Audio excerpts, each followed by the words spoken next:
I mean, first of all, I think that the community-based process that's led to the rezoning, that was really pushed forward by the community board, it's something the city planning has gotten on board with, which is a great thing, is the model of the kind of rezoning, the kind of community-based planning we need more of in the city.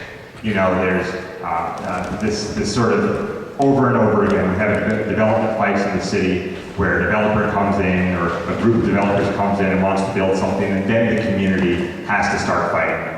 With the 197A plan that the community board has pushed forward, we have gotten beyond that. We've gotten a great rezoning that's going to get us more affordable housing, which is an important thing. It's going to save the context of a neighborhood that's under enormous pressure from developers, under enormous price pressure. So that's good. There's been a lot of discussion about where the margins of this rezoning are, and I understand why. You know, the area that's included is under enormous pressure and needs help, but the area just outside of it, in Chinatown along the Bowery, also very important, also having real problems.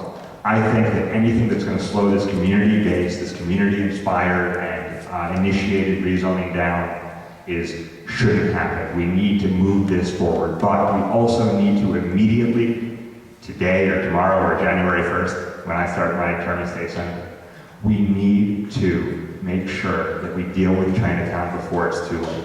We need to get the groups together. There's 3 different community boards down there. This 197A was inspired by Community Board 3. We need all 3 community boards involved in the process, and we need to deal with the Bowery. But I think that anything that slows this down, anything that risks another developer coming in and building a luxury hotel, building too tall, anything else that risks our neighborhood can't happen. So I want to push it forward as quickly as I can, the current plan, and also affirmatively right now, start talking about the Bowery and Chinatown.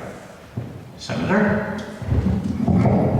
Yes, you know, the plan is wonderful because it's very contextual. There's no one size fits all. More density and height is allowed on the avenues, which is appropriate. More density and height is allowed for affordable housing. And the streets are kept at a lower height and density, as is much the context of the streets. The issue, frankly, it's been a number of years in the planning, and I've been involved in support of the community board. Obviously, the city does zoning. The state legislators influence it by going to the community board and speaking out. So the issue about Chinatown really arose somewhat recently, and they make a good point. But frankly, the people who are attacking it now want to stop it did not get involved in the process, although it was an open process much earlier.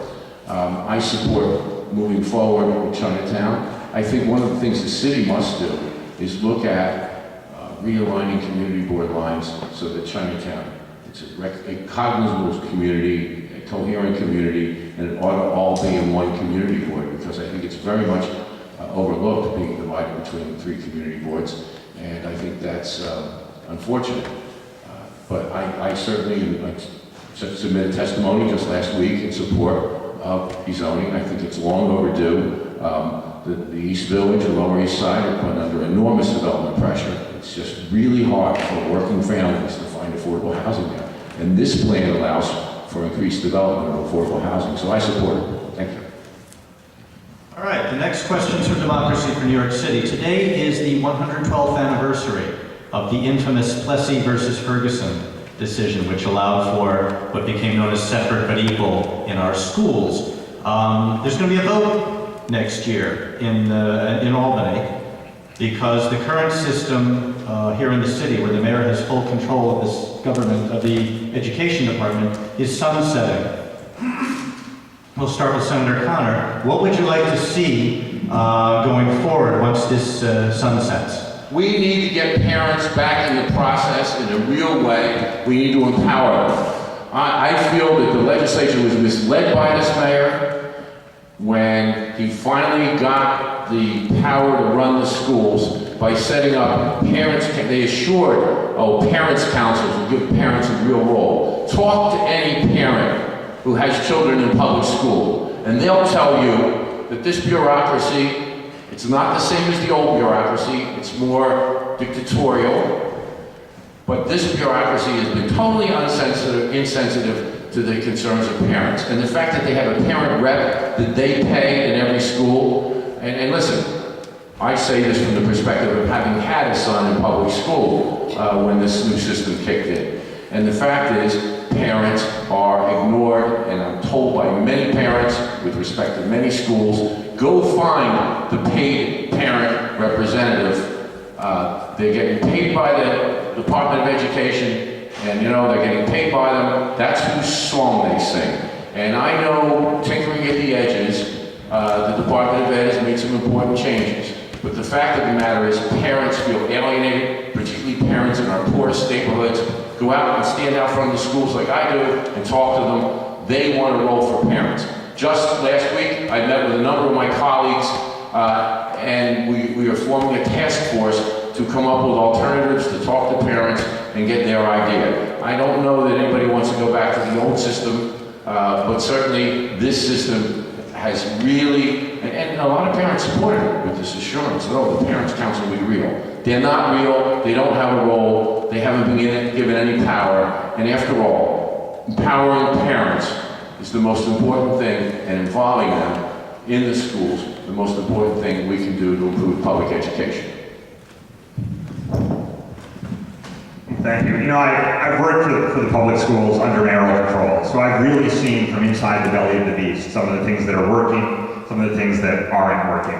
And, you know, I think that if you talk to parents who don't have choices for their kids, parents in some of the areas of the district I'm running in who are suffering the most, there's no question that some of these schools have seen real improvements. When you talk to parents at PS 234 in Brooklyn, or PS 234 in Manhattan, or 29 in Brooklyn, which are both empowerment schools, both under the program that I helped to design, they feel like their principals have had the real freedom and ability to improve their schools. These schools we have a big problem with them, they're overcrowded, because we haven't had a comprehensive, forward-thinking plan for growing ahead of the city when it comes to public schools, but they do feel like the principals are doing a great job. So there's no question that mayoral control has had some really positive, great things.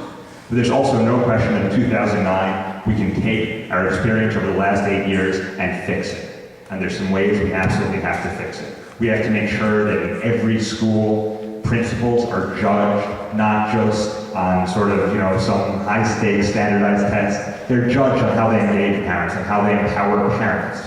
And that doesn't happen right now. It doesn't happen with the new grading system. Right now, parents are too often alienated at the school level. There's another issue, which is where parents are on the policy level, on the level of the district or the region, or it's been sort of a moving target how you organize the schools. Parents also do need to be involved on that level, but without changing the number one advantage of mayoral control, which is we know where the buck stops. We know that it stops with Joel Klein and then Mayor Bloomberg, and that helps a lot. That makes a big difference. Now look, we need to make sure that the chancellor can't fall through cracks when the chancellor is called up to be accountable. Right now, sometimes they'll say, I don't have to go to the state, it's a city issue, or I don't have to go to the city, it's a state issue, because the Department of Education does fall in the cracks sometimes. That is one specific change we need. The other specific change is a formal system for making sure every single school engages parents affirmatively, and parents have engagement also in the more centralized regional settings. Thank you.